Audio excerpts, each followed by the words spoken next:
The truth behind the Kaapo Kakko extension may have been revealed, as we might have some insight into what the New York Rangers are looking to do with the player. It has some fans confused. Some fans are liking it. We'll get into it and we'll break it all down in this episode of Rangers Digest. But before we do, a quick reminder to hit that subscribe button. We've noticed that about 80% of you watching our videos are not actually subscribed to the channel. It is a new channel, so if you don't want to miss out, hit the subscribe button so you can stay up to date with everything New York Rangers, from the draft that's coming up, free agency, and of course next season. The Rangers are in a Stanley Cup window. It's going to be very exciting, and it starts with this. And let's waste no time. We'll get right into it. What does it mean for the New York Rangers with this Kaapo Kakko extension? There was a lot of speculation online yesterday about whether this means he's staying or he's going. I have reason to believe that he may be staying based off this contract, if he can perform well. I do believe the Rangers believe in this player still, but we'll get into a trade scenario later in this video. But let's break it down with the Kaapo Kakko extension. Of course, this is from Puckpedia, which looks like they may take over as the new salary cap tool across the NHL, with Cap Friendly being acquired from the Washington Capitals. But of course, it said with Kakko signed for $2.4 million, they have roughly $10 million in projected cap space, and they have to re-sign, who are RFAs, Ryan Lindgren and of course Brandon Schneider, who are two big pieces of the team. Obviously, I had a video a couple weeks ago, or not even a couple weeks ago, a couple days ago, on Ryan Lindgren and what his contract extension might look like. So go check that out. And it might not work out in favor of the Rangers, but to me, Brandon Schneider, right shot defenseman, still very young. He's somebody you need to re-sign. So of course, with this extension coming in, they had about $12 million, a little bit more than $12 million in cap space, but now the Kakko is back and re-signed. $10 million to work with, which is more than enough than they need, but you have to start looking towards next season, of course, with Igor Shesterkin coming off the books, and he's going to want about $12 million. I have another video on that as well, but pretty interesting stuff here. If you take a look, and if you look into some advanced stats, which Rob is great at on Twitter, or X, or whatever we're calling it these days. He's on vacation. He put some simplified analytics on Kakko here together in a chart. And Kakko has some, it's very interesting, all right? His shot rate was up. His goal rate was flat. And if you look into the advanced stats, I mean, this is a player that I think personally the Rangers still believe in based on the stats and the eye test. And that they're willing to work with him to get better in certain areas. He has a big frame, which I talked about in my last video, that can lead to or lend to better playoff performances if he learns how to play in the playoffs. And I think the Rangers organization has to do a better job of developing some of these players, including this player. I think they have to do a better job of helping these players along, although the player has to help himself as well, right? Didn't have a great season last year. Not to the standard we know a second overall pick should have, right? So pretty interesting stats there from Rob, and much to think about with the Kaapo Kakko extension, of course. And as you know, I totally agreed with this take as well yesterday. He needs to work on his first step quickness. It's true. He has a big frame, like I said. His skating needs to be improved. His lower body strength, right, for playoff games. All of these things need to be improved, and that's according to his trainer as well. It's a massive reason he had the year he had, more time and space to make plays. Kaapo is great in tight spaces, which we've seen he is, right? But he needs to be able to find more additional time and space. And I think playing with better players might help him in that way. We'll just have to wait and see exactly what the plan is for him next year. But I think the plan is for this player to turn out to be a pretty good top six forward for the New York Rangers.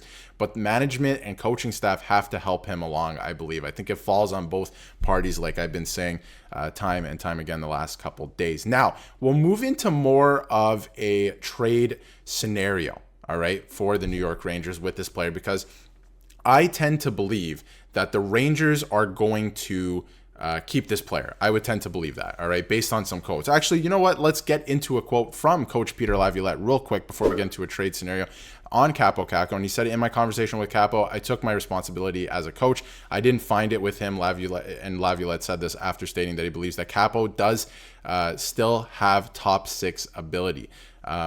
I think he's a good player, and I think we're all hoping he would take another step. My responsibility as a coach is to unleash these players, and if you want to read the rest, you can pause it, but he basically goes into the fact that him as a coach, he needs to be better with helping Kaapo Kakko find his game, and I tend to agree in that way that it is kind of on the coaching staff, right? In a way, the player has to show up as well, but I think they have to find him a better position in the lineup, right? So if we get back into this, if Kaapo Kakko is moved, I wonder if the New York Rangers would look at a straight swap for Arthur Kaliyev from the LA Kings, 2 players that can benefit from a change of scenery and would fit the roles needed from the teams acquiring each player. Now, this is a very interesting proposal for me. I am a big fan personally of Arthur Kaliyev, watching him in junior when he played for the Hamilton Bulldogs in the OHL, all right? Big fan of this player. He has a really good shot. This guy's a pure scorer. And if he can figure it out, which he stated, I believe I saw he wants out of LA. He wants a better opportunity, a change of scenery. I wonder if this could be something that would work for the New York Rangers, because it would probably be low risk, low cost on him, right? We'll get into his contract details as well right here. And I mean, his contract's just finishing up, so he's going to need a new one. But again, he wasn't making much. It was his entry-level deal. He's an RFA, so he's controlled. It could make some sense for the Rangers if Kaapo Kakko does not work out. Or we don't know exactly management's plan. Again, we were talking in a previous video about Chris Drury saying that he believes in this player. He still thinks this player can play for the team. The contract suggests that they do want to keep him, although they can move off of him if they want to. It makes it easy. Again, there's low risk, but very interesting all around. What do you think? Let me know in the comments what you think is going to happen with Kaapo Kakko. I tend to believe they're going to hang on to him and see what he has, because they still believe that there is potential in this player. And I think some fans do believe that there is potential there. But they can move on quite easily, I think. And we'll, again, dive back into these trade scenarios. So, the cap situation with this player, not bad at all. And if you look at the top 6, right, if you just remove Kaapo Kakko there from the bottom 6, which he slotted in, in the last game of the season here. This is from Daily Faceoff.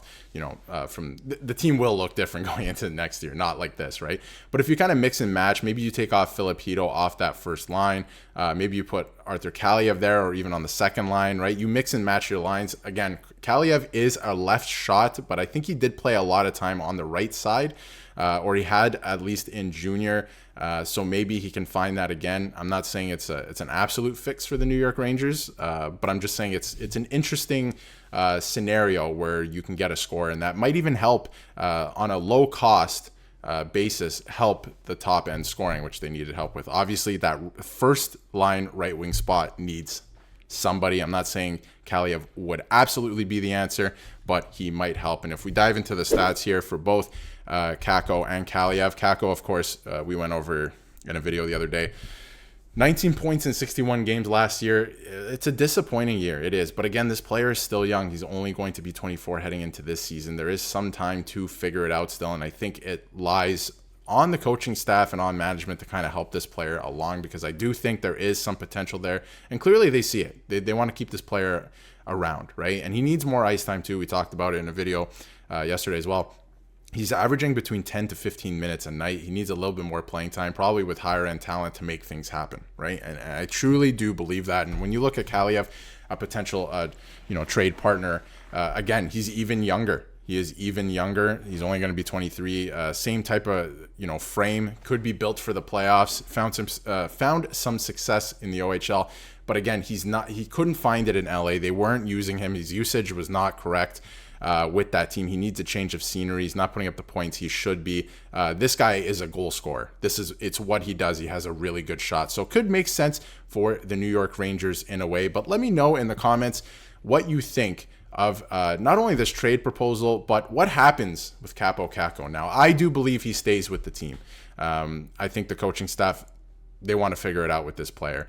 And like I said, worst case scenario here is he walks next year, right? Or you trade him for some type of asset, right? And best case scenario, he does work out and he is the second overall pick that you selected, right? The New York Rangers, in my opinion, have a very, very hard time developing players, all right? Very high-end players too. Like Lafreniere finally figured it out this year and he looks like he's going to be a great player. But I feel like the Rangers at times draft guys very high and they throw them into the fire, right, at times, and don't really surround them. I wouldn't say not surround them with good players. They definitely surround them with good players, but it is a challenge to jump from junior hockey, let's say, to the NHL. And I feel like the Rangers don't do the best job of helping players along in that way. And then they may trade them away for guys who are sure things, like signing an Artemi Panarin or trading for a Mika Zibanejad, for example, players who are already established. I feel like they do that a lot.